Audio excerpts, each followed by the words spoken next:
trốn này. Một hàng khốn tiền. Wow, là màu ăn kinh. Oh my god.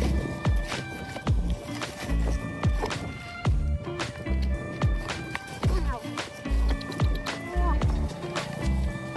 Là màu láng phinh.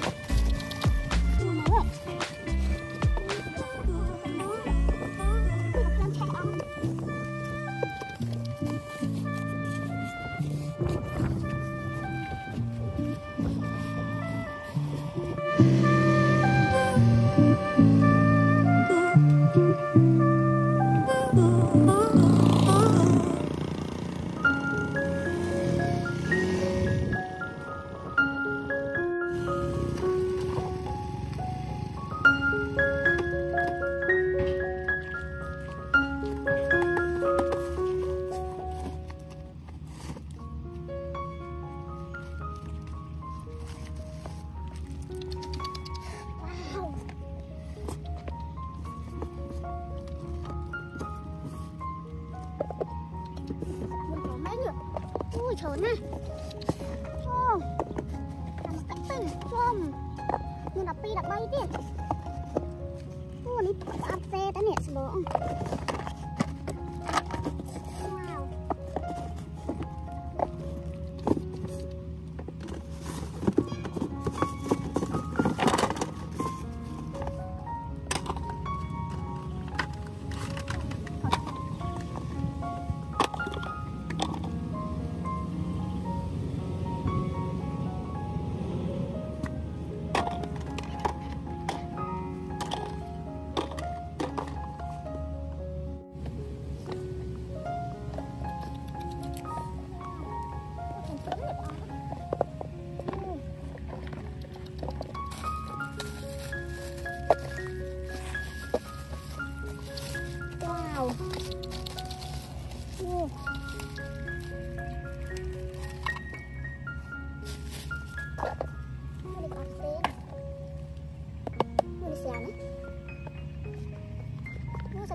sạp rồi.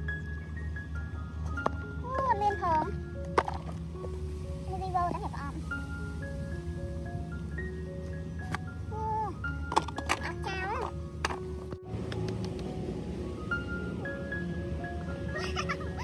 Tao ăn cái gì? Không ớt nè. Họ chơi nè.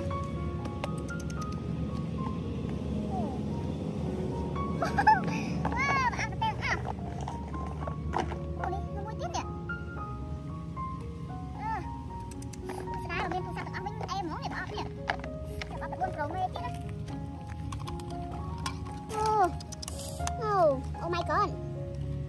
Satu iPhone. Sao mà nick này bay? Ôi mãi chứ nè. Nó sân tiền. Này Huawei. Tỉnh đâu ta? Sao nằm sân? Tỉnh ngó. Hello. Em mà tao nói nè.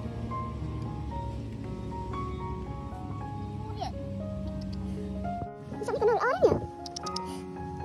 Này ác thở bát nhỉ? Làm sao nơi ấy? Này bạn tranh không nè.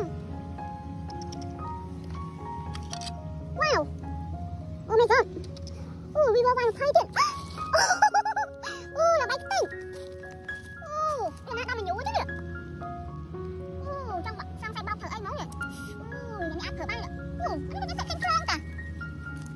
Anh tranh khang nè. Trẻ quá. Này ác thở bát nhỉ? Này sạch tu à?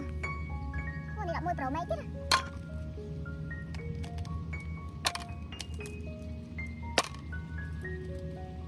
âm xanh khôi